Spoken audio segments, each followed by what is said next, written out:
네, 오늘은 예레미야 30장 1절에서 우리 11절까지의 말씀을 보면서 여호와 하나님이 하신 말씀이라고 하는 제목으로 우리 함께 말씀을 나누기를 소망합니다. 우리가 앞선 29장까지 여러분 볼 때 거기에서는 이제 시드기야 왕이 통치하는 때를 좀 많이 언급하면서 예레미야 선지자를 통해서 하나님께서 남유다에 대한 심판의 말씀과 함께 백성들을 미혹하여 근거 없는 기대감을 주었던 거짓 선지자들의 어떠한 심판의 모습들도 우리가 살펴볼 수 있었습니다.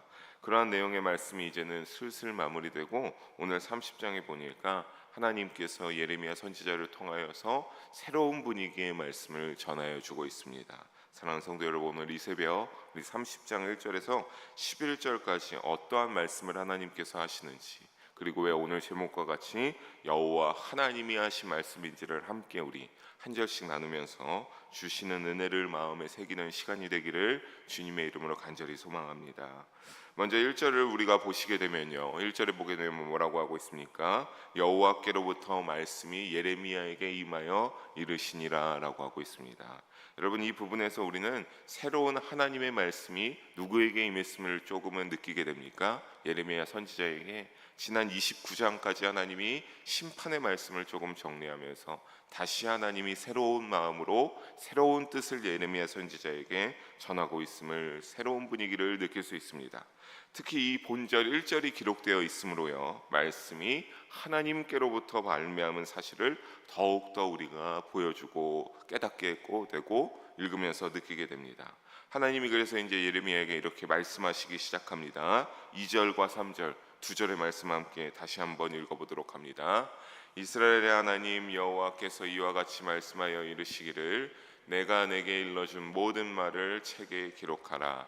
여호와의 말씀이니라. 보라, 내가 내 백성 이스라엘과 유다의 포로를 돌아가게 할 날이 오리니, 3절 후반절, 내가 그들을 그 조상들에게 준 땅으로 돌아오게 할 것이니 그들이 그 땅을 차지하리라. 여호와께서 말씀하시니라. 아멘. 하나님께서 예레미야 선지자에게 일러 말씀하시기를 뭐라고 합니까? 지금부터 일단 첫 번째로 예레미야 선지자에 너가 내가 지금부터 하는 모든 말을 책에 빠짐없이 기록해야 된다라고 하나님이 명령하고 있습니다. 즉 이제부터 본격적으로 시작되는 모든 말씀이 누가 하시는 말씀이기에 하나님이 기록하라고 하시는 겁니까? 하나님이 친히 말씀하시는 것이기에 예레미야 선지자에게 너가 잘 듣고 빠짐없이 책에 기록해야 된다라고 하나님께서 말씀하셨습니다. 여호와의 말씀을 우리가 잘 들어보니까 3절에 이제 본격적으로 하나님이 어떠한 일이 날지를 예언의 말씀을 하시기 시작합니다. 그래서 어떤 일이 일어나게 될 것을 알려주고 계십니까? 3절을 보게 되면 이제 내 백성 이스라엘과 유다의 포로를 돌아가게 할 날, 그러니까 그들이 이제 바벨론에 포로 잡혔던 때가 이제 끝나고 어디로 돌아가게 되겠습니까? 자신들이 원래 살았던 유다 땅으로 돌아가게 할 날, 회복의 때를 하나님이 말씀하고 있습니다.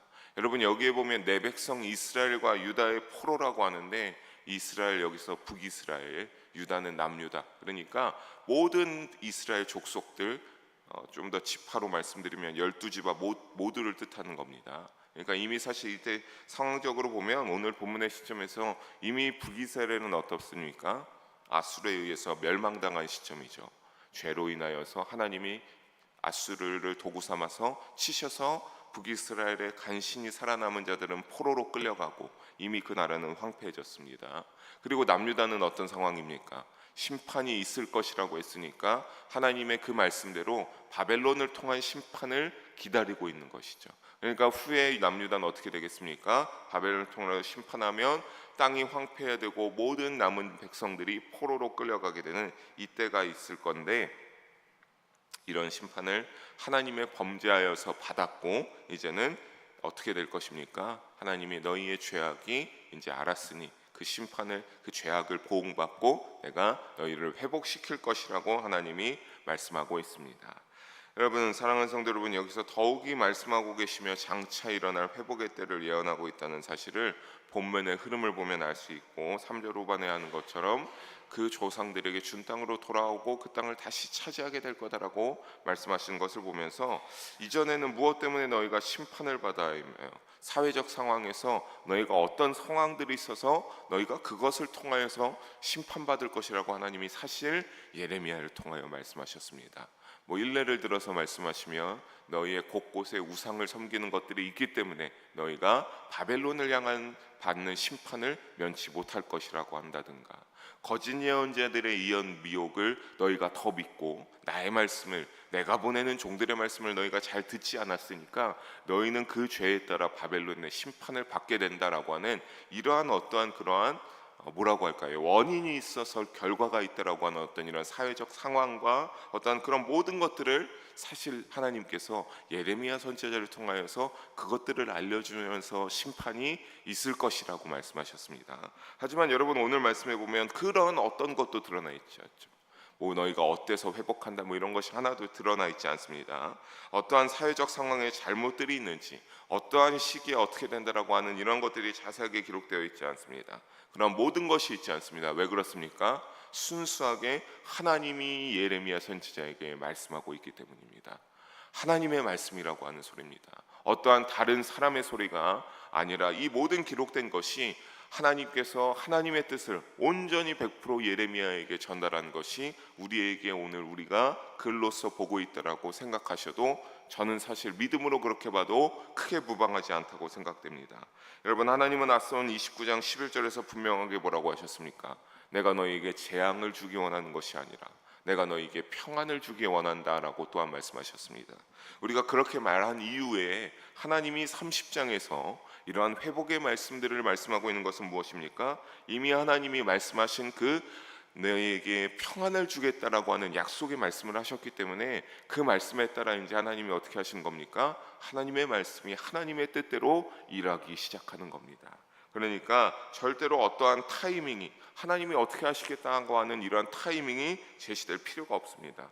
하나님의 말씀은 어떻기 때문입니까? 우리가 원하는 때가 아니죠. 여러분이 기도해서 응답을 받아도 여러분이 원하는 때입니까? 아니죠. 너희의 문제는 알고 내가 너희의 문제에 따라 응답을 해주겠다라고 하지만 여러분의 타이밍과 때가 아니라 누가 원하는 때요? 하나님이 원하시는 때, 하나님이 원하시는 타이밍이 가장 하나님이 보시기에 완벽하고 선하고 적절한 타이밍이기 때문에 그때 하실 것이라고 하나님이 응답하시고 말씀하시지 않습니까? 오늘이 그것과 똑같은 겁니다. 여호와 하나님이 하고 계신 말씀이기 때문에 반드시 너희에게 회복하는 때를 이루어 주겠다라고 하나님께서 말씀하고 있습니다. 하나님의 말씀은 진리인 줄을 믿으시기 바랍니다. 그러니 우리도 어떻게 했습니까? 여러분, 우리 믿음의 여정 속에 이 영적 교훈을 기억하고 신뢰하기를 주님의 이름으로 축복합니다. 4절에 하나님은 이스라엘의 회복의 예언에 대해서 4절에 보니까 더욱더 이제 자세하게 말씀하시기 시작합니다. 어떤 내용인지 우리 5절과 7절까지 세 절의 말씀 함께 한번 읽어보도록 하겠습니다. 여호와께서 이와 같이 말씀하시되 우리가 무서워 떠는 자의 소리를 들으니 두려움이요 평안함이 아니로다.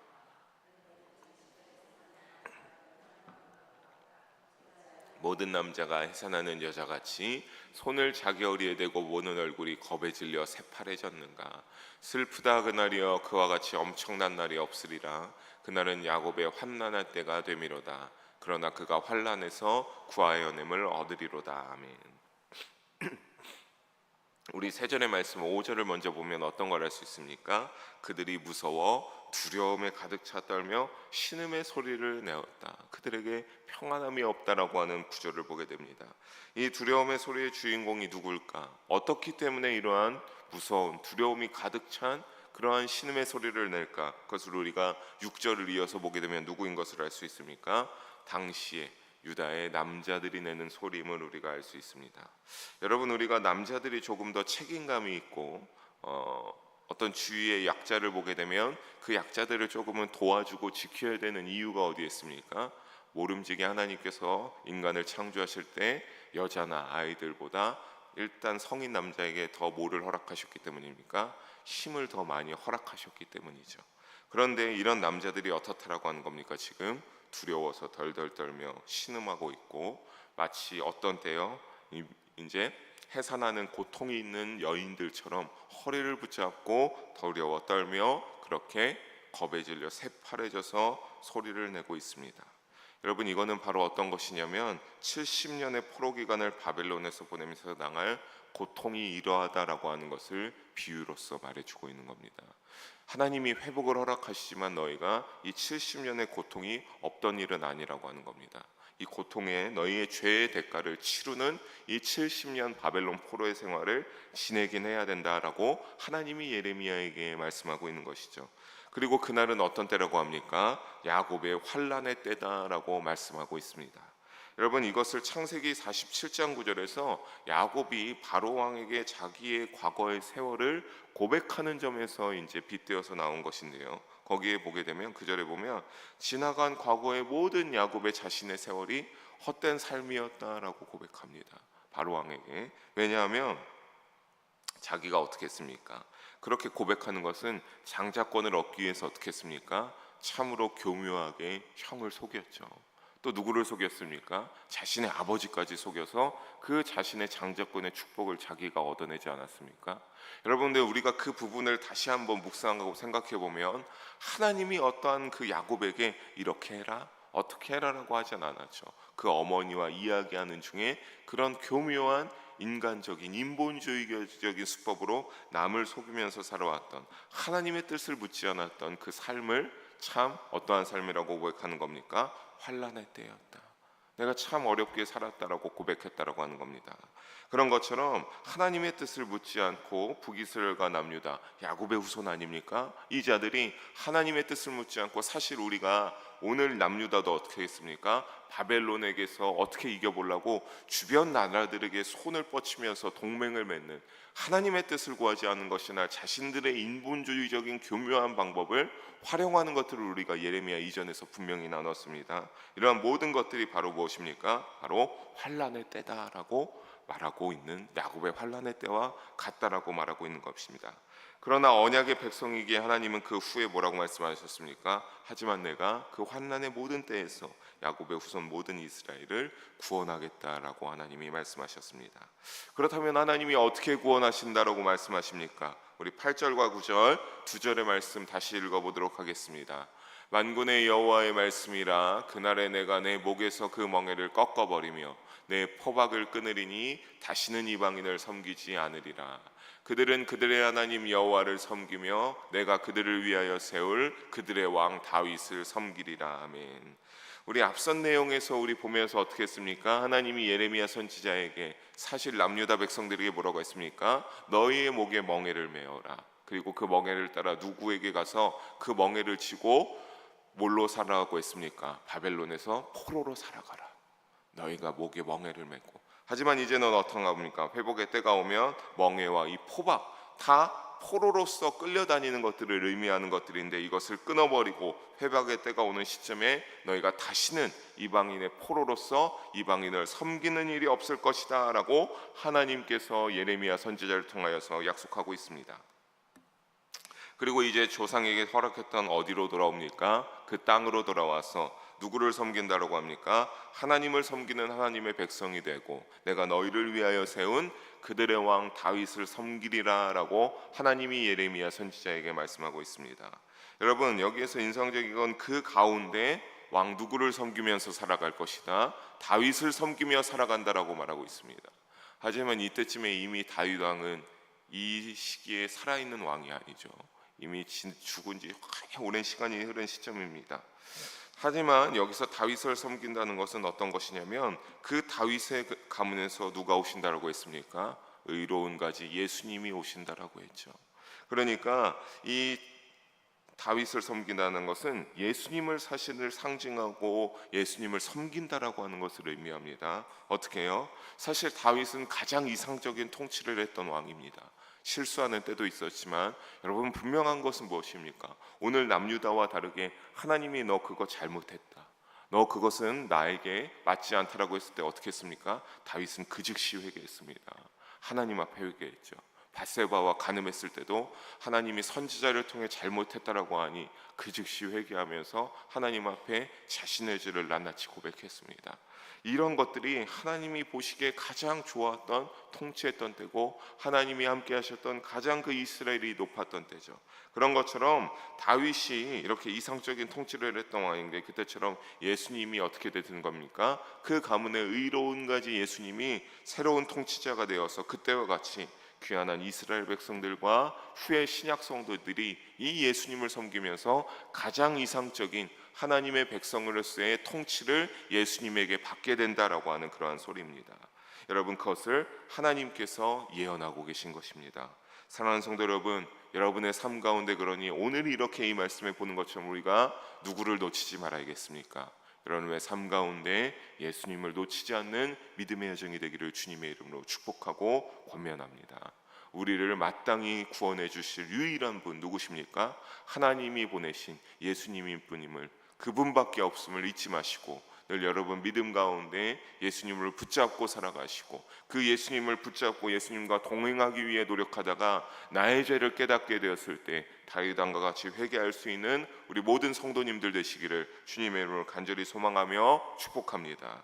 하나님은 그리고 이어서 다시 확신을 주시면서 말씀하십니다. 마지막 꽤 긴데 10절과 11절 두 절의 말씀입니다. 함께 읽어보겠습니다. 여호와의 말씀이니라. 그러므로 나의 종 야곱아 너는 두려워하지 말라. 이스라엘아 놀라지 말라. 내가 너를 먼 곳으로부터 구원하고 내 자손을 잡혀가 있는 땅에서 구원하리니 두렵게 할 자가 없으리라. 이는 여호와의 말씀이라. 내가 너와 함께 있어 너를 구원할 것이라. 너를 흩었던 그 모든 이방을 내가 멸망시키리라. 그럴지라도 너만은 멸망시키지 아니하리라. 그러나 내가 법에 따라 너를 징계할 것이요 결코 무죄한 자로만 여기지는 아니하리라. 아멘. 여러분, 우리가 대표적으로 10절부터 이제 11절 초반까지 보게 되면 뭐라고 말합니까? 두려워하지 말라, 놀라지 말라. 그 땅에서 반드시 너를 어떻게 한다라고 하는 겁니까? 내가 너를 구원하겠다라고 하나님이 말씀하고 있습니다. 예레미야 선지자에게 일러주고 있습니다. 그때는 그래서 어떻게 합니까? 선민 이스라엘로 회복되고요. 하나님이 그들에게 이제 태평과 안락을 그들이 조상들에게 주었던 땅으로 돌아오게 해서 다시 누리게 하고 어떠한 자가 없게요? 너희를 두렵게 할 자가 없을 것이다. 그리고 너희는 이제 하나님의 통치가 있는 자가 되어서 하나님이 그들과 함께 있어 구원해 주시겠다라고 하고요. 하나님이 그들과 이제는 동행하여 주신다라고 하나님이 다시 멸망시키지 않겠다고 약속하여 주십니다. 굉장히 하나님이 얼마나 소망과 희망이 되는 그런 힘이 되는 말씀을 하여 주고 계십니까? 그런데 여러분, 문제는 다만 주목할 것은 11절 중반에 우리가 마지막에 읽었던 그러나 부분부터입니다.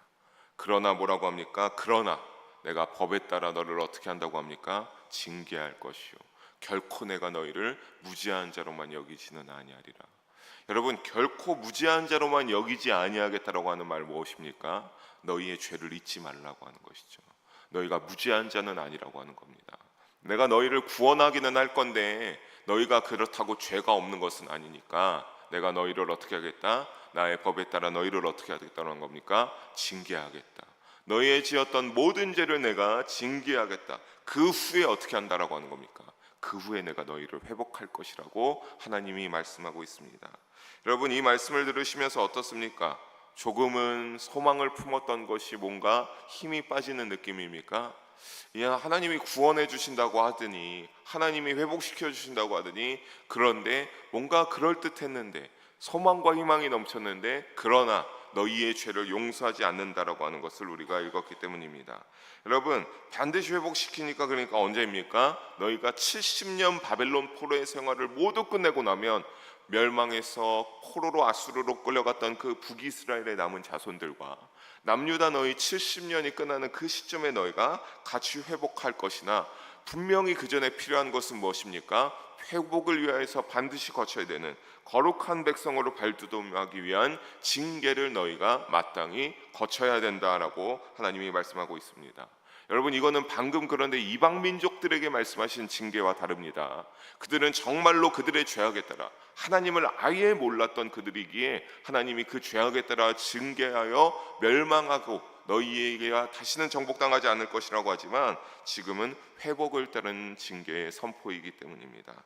사랑하는 성도 여러분, 말씀을 정리하면서 여호와 하나님이 말씀하시기를 회복하시나 반드시 그 전에 무엇이 있습니까? 징계가 있음을 잊지 마시기를 주님의 이름으로 권면합니다. 징계 후에 회복한다는 순서가 있으나 사실 여러분, 이것조차도 소망의 말씀이죠. 언젠가는 그래도 회복한다라고 하나님이 말씀하고 있는 것 아니겠습니까? 얼마나 패역한 죄악을 가득 얼마나 많이 봤습니까? 그런데 하지만 하나님이 그 죄악의 대가 너희가 70년 포로를 거치고 나면 회복시켜 주신다고 한 그러한 하나님의 말씀이기 때문에 소망과 위로와 희망이 되는 말씀입니다. 누가 하신 말씀이기 때문에요? 하나님이 하신 말씀입니다. 거짓 선지자들이 그럴듯하게 귀를 한 것이 아니라 하나님이 영생의 회복을 확실하게 주겠다라고 말씀하고 있습니다. 여러분, 그러니 예수님을 온전히 믿는 자가 반드시 구원의 축복을 누리겠다라고 말씀에 기록되어 있지 않습니까? 우리도 그 말씀을 하나님의 말씀인 줄로 붙들고 믿으며 살아가시기를 주님의 이름으로 간절히 소망합니다. 주님의 이름으로 축복합니다. 그래서 여호와 하나님의 하신 진리의 모든 말씀을 늘 온전히 믿으며 구원의 예수님을 바라보며 살아가는 우리 모든 영의 성도님들 되시기를 주님의 이름으로 간절히 소망하며 축복합니다. 기도하시겠습니다. 사랑의 하나님 아버지, 오늘도 귀한 말씀 나누게 하심에 하나님께 영광을 올려드립니다. 하나님, 오늘 말씀과 같이 주님의 뜻을 우리가 헤아리고 하나님이 마신 말씀을 살펴봤습니다. 언제나 우리 역시 하나님의 말씀을 귀하게 여기면서 믿음으로 따르며 행하고자 노력하는 자들이 되게 하여 주시옵소서. 그래서 그 모든 말씀들이 소망과 희망의 말씀이 되게 하여 주시고, 오늘 말씀과 같이 주여, 오늘 우리가 이 말씀을 듣고 우리의 죄악을 발견하게 되었다면 하나님 앞에 회개하고 하나님 앞에 용서를 구함으로 우리가 회복의 때를 향하여서 발돋움할 수 있게 하여 주시옵소서. 감사드리며 사랑이 많으신 우리 주 예수님의 이름으로 기도드립니다. 아멘.